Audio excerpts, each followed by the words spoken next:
মক্কার সেই দিনগুলোতে ইসলাম গ্রহণ করা মানে ছিল অত্যন্ত কষ্ট ও শত্রুদের অবজ্ঞা সহ্য করা।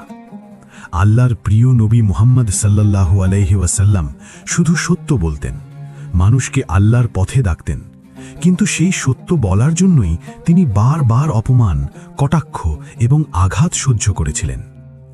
একদিন এমনই একটি ঘটনা ঘটল। রাসূল সাল্লাল্লাহু আলাইহি ওয়াসাল্লামের দিকে হঠাৎ একজন ব্যক্তি পাথর নিক্ষেপ করল। পাথরটি হালকা আঘাত করল। আশেপাশের লোকেরা রেগে গিয়ে বলল, হে নবী, এবার তো তোমার রাগ দেখানোর সময়, কেন সহ্য করছো? কিন্তু নবী সাল্লাল্লাহু আলাইহি ওয়াসাল্লামের চেহারায় কোনো রাগের ছাপ ছিল না। তিনি শান্ত কণ্ঠে বললেন, না, প্রতিশোধ নেওয়া আমার কাজ নয়। আমার কাজ হলো মানুষকে আল্লাহর পথে ডাকা। ঘৃণার জবাবে ভালোবাসাই আমার পথ। ধৈর্য ও ক্ষমার দৃষ্টান্ত। পরের দিনই সেই ব্যক্তি আবার নবী সাল্লাল্লাহু আলাইহি ওয়াসাল্লামের কাছে আসে। সাহাবীরা ভাবলেন এবার হয়তো নবী সাল্লাল্লাহু আলাইহি ওয়াসাল্লাম রেগে যাবেন, কিন্তু নবী সাল্লাল্লাহু আলাইহি ওয়াসাল্লাম মৃদু হাসলেন। তিনি বললেন, আমি তার প্রতিক্রিয়ার পরিবর্তন দেখতে চাই। আসুন, আমি তাকে আল্লাহর কৃপার পথে ডাকব। তিনি সেই ব্যক্তির কাছে এগিয়ে গেলেন, হাসি মুখে বললেন, আমি তোমার ক্ষতি চাইনি, আসো, আল্লাহর কথা শোনো। তুমি আমাকে কষ্ট দিয়েছ, কিন্তু আমি তাতে রাগ করিনি। আমি তোমার জন্য আল্লাহর রহমতের দাওয়াত এনেছি। অবিশ্বাস্য পরিবর্তন।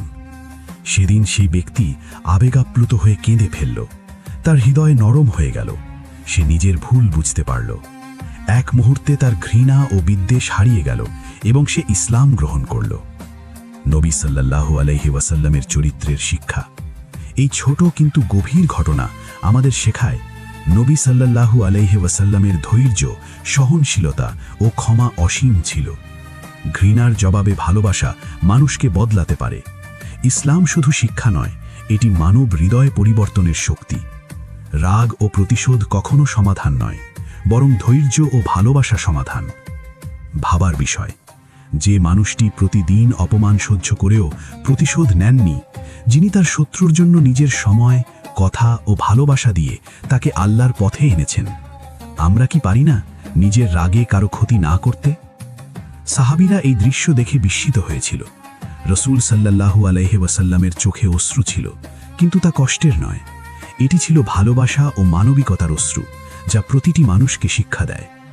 এই গল্পটি আমাদের মনে করিয়ে দেয় যে ক্ষমা ও ধৈর্যই প্রকৃত শক্তি।